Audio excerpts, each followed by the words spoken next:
మరి అపోజిషన్లో ఉన్న బీజేపీ ఎందుకు మాట్లాడదు? ఐడిపిఎల్ భూములు అంటే అది కేంద్రానికి సంబంధించింది కదా, Indian drugs and pharmaceutical limited, ఆనాడు కేంద్ర ప్రభుత్వానికి కేటాయించిన భూములు కదా, ఎందుకు మాట్లాడరు? వాళ్ళు కూడా మాట్లాడరు. బీఆర్ఎస్ వాళ్ళు ఎందుకు మాట్లాడరు? కేటీఆర్ ఒక్క భూమి మీద వచ్చి మాట్లాడుతుండా?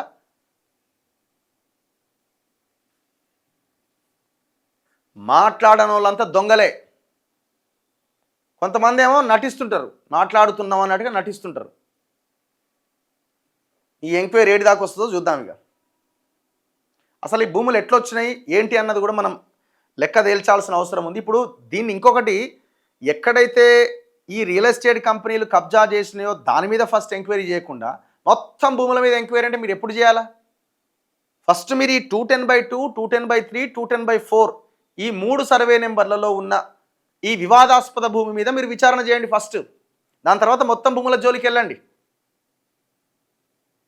ఫస్ట్ ఈ భూమిలో ఈ మెయిన్ ల్యాండ్ టెక్నాలజీస్ అనేవాడు A2A స్పేసెస్ అని కడుతున్నవాడు ఏ రకంగా కడుతున్నాడు? దయచేసి ఈ A2A స్పేసెస్ అని కడుతున్న దీంట్లో దయచేసి కొనుగోలు చేయడం ఆపండి జనాలు కూడా. ఎందుకంటే మీరు రేపు పొద్దున కొనుక్కొని ఆగం కాకుర్రి. తెలుసు కదా మీకు ఏడుందో ఇది.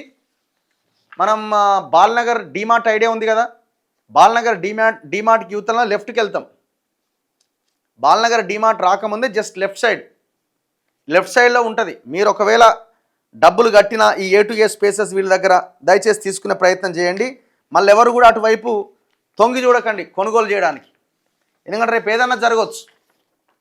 రేపొద్దున ఇది ఇక్కడ మీరు కొనుగోలు రేపొద్దున ఇది గవర్నమెంట్ ల్యాండ్ అని తేల్చిరు అనుకోండి, అనవసరంగా ఇబ్బంది పడాల్సి వస్తుంది.